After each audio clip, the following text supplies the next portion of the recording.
Oi, pessoal, tudo bem? Olha só, acho que vocês já assistiram um vídeo meu que fala qual é o melhor óleo, né? E nesse vídeo eu falo sobre essa pergunta que as pessoas sempre jogam nos grupos de internet: qual é o melhor óleo para determinado sintoma, qual é o melhor óleo para determinada doença. E nesse vídeo eu falo que, gente, não dá pra gente dizer qual é o melhor óleo para sem saber quem é a pessoa, né? E a gente não consegue fazer isso nem mesmo na medicina convencional alopática, tá? Melhor, com os medicamentos alopáticos. Mas eu queria retomar esse vídeo, que caso você não tenha visto, eu vou deixar aqui em cima e aqui embaixo na descrição o link para você assistir depois. Eu quero retomar esse vídeo porque, pelo seguinte, quando foi no ano passado, a editora do jornal International Journal of Clinical Aromatherapy, que é a Rhiannon Lewis, ela me escreveu e perguntou se eu não gostaria de escrever uma carta ao editor, falando sobre uma discussão que eu levantei no meu Facebook sobre o futuro da aromaterapia e a que tipo de demanda a aromaterapia terá que atender, né? A que tipo de demanda que ela vai ter que atender do mercado, né? Porque o mercado é que vai direcionar a aromaterapia para um lugar ou para outro. Aliás, isso em todos os setores das nossas vidas. E aí, então, eu escrevi esse texto, né? A quais demandas a aromaterapia atenderá. Esse texto foi publicado na edição de novembro de 2019 no JICA, né? Que é a sigla do jornal. Esse texto está publicado no seu original em inglês no site da Abraroma, aromaterapia.org.br, e a tradução em português está publicada no meu site da Casamar. Então, se você depois quiser ler esse texto, eu vou também deixar o link aqui na descrição desse vídeo. E a discussão que eu propus, então, nesse texto foi a seguinte, né? Toda vez que alguém chega e fala o seguinte: qual é o melhor óleo enfim, sei lá, para celulite? Qual é o melhor óleo para varizes nas pernas? Qual o melhor óleo para câncer? Qual o melhor óleo para Alzheimer? Qual o melhor óleo para autismo? Qual o melhor óleo para TDAH? Qual o melhor óleo para Parkinson, né? Seja lá o que for, qual o melhor óleo para diabetes, qual o melhor óleo para tiroidite de Hashimoto, qual o melhor óleo para doença de Crohn. Você pode pegar o que você quiser aí. O que eu escrevi foi o seguinte, que toda vez que alguém pergunta esse tipo de coisa, a pessoa, sem ela saber, sem ela perceber de uma maneira bastante inconsciente, ela está levando a aromaterapia para o caminho da alopatização, né? Porque quando nós perguntamos esse tipo de coisa, a gente não está colocando o nosso foco no doente, a gente está colocando o nosso foco na doença. E a gente está colocando o nosso foco numa explicação do adoecimento como se ele fosse apenas orgânico, bioquímico, sem levar em consideração que todos os seres humanos têm a sua dimensão social e psíquica também, né? E aí, o que eu falei é o seguinte: esse tipo de pergunta vai empurrar a aromaterapia, foi uma reflexão que eu fiz, né? Talvez empurre a aromaterapia para uma espécie de super especialização. Da mesma maneira como essas perguntas empurraram a medicina convencional para essa super especialização que a gente tem hoje em dia.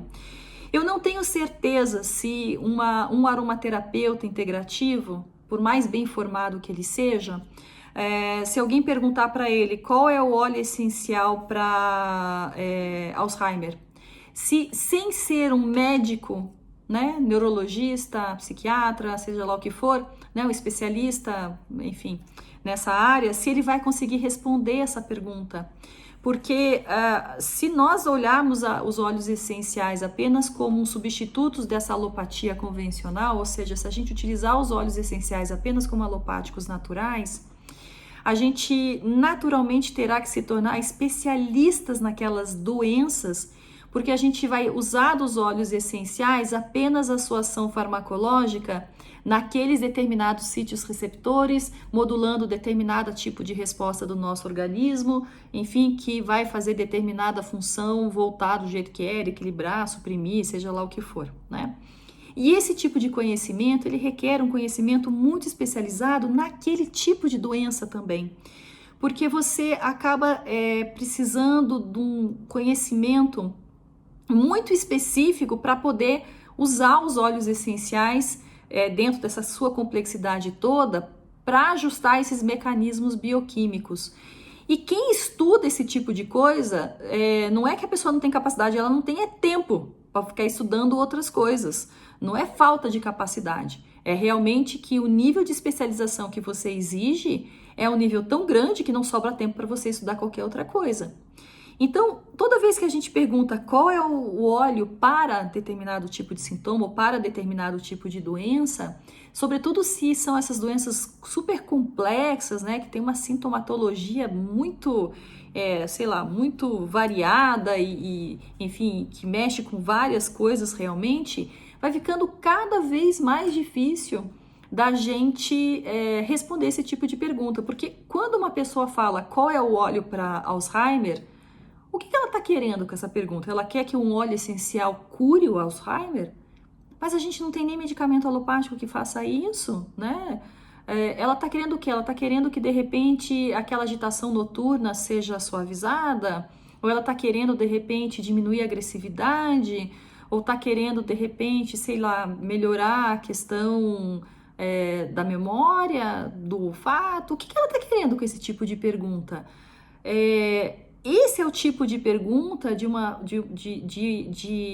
que reflete um sintoma, que é o sintoma, né, que nós conhecemos como a medicina convencional de paradigma materialista, reflete o sintoma da gente olhar para a doença e achar que a doença é um mecanismo bioquímico que você liga, desliga e resolve.